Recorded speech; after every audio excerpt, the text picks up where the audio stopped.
ने अपने लड़के को 240 करोड़ रुपए जिता दिए।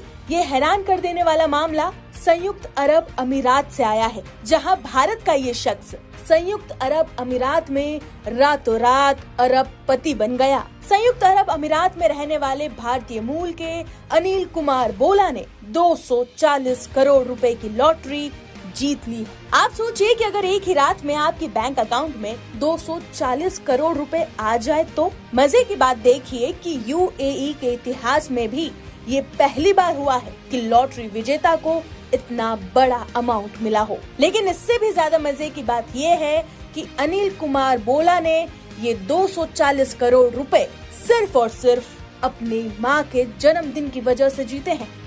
अनिल कुमार बोला ने अपने जैकपॉट लगने पर कहा कि मैंने कोई प्लानिंग नहीं की थी। मैंने 12 टिकट खरीदे थे, लेकिन जो टिकट मैंने खरीदी उसमें मैंने ये ध्यान रखा कि 11 नंबर जरूर आए, क्योंकि 11वें महीने में यानी कि नवंबर के महीने में मेरी माँ का जन्मदिन होता है।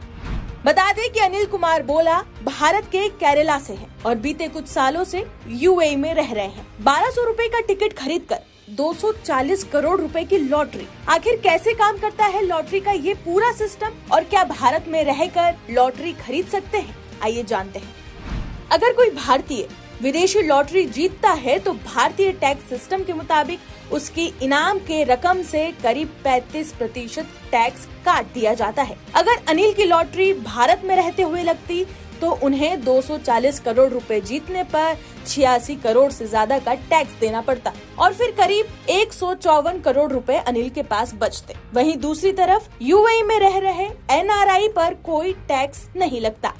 भारत में लॉटरी को लेकर क्या सिस्टम है ये भी अब जान लेते हैं। रिपोर्ट्स के मुताबिक भारत में 1998 में लॉटरी रेगुलेशन एक्ट बना, जिसके तहत राज्य सरकारों को अपने यहाँ लॉटरी की अनुमति देने का हक है। तो वहीं प्राइवेट लॉटरी कमोबेश पूरे भारत में बैन है। बता दें कि फिलहाल देश में सिर्फ 13 राज्यों में सरकारें और उनकी एजेंट के जरिए लॉटरी खेली जा सकती है। हालांकि यूएई जैसे विदेशी लॉटरी किसी भी राज्य से ऑनलाइन खरीदी जा सकती है। जरूरी बात ये भी जान ले कि भारत का लॉटरी रेगुलेशन एक्ट भारतीय लॉटरी पर लागू होता है, विदेशी लॉटरी पर नहीं। हालांकि लॉटरी की आदत धीरे धीरे मेहनत के कॉन्सेप्ट को खत्म कर देती है और लोग किस्मत के भरोसे ज्यादा रहने लगते हैं। जुए की तरह लॉटरी की लालच लत में बदल जाती है और इसके ज्यादातर शिकार बनते हैं गरीब और मिडिल क्लास लोग।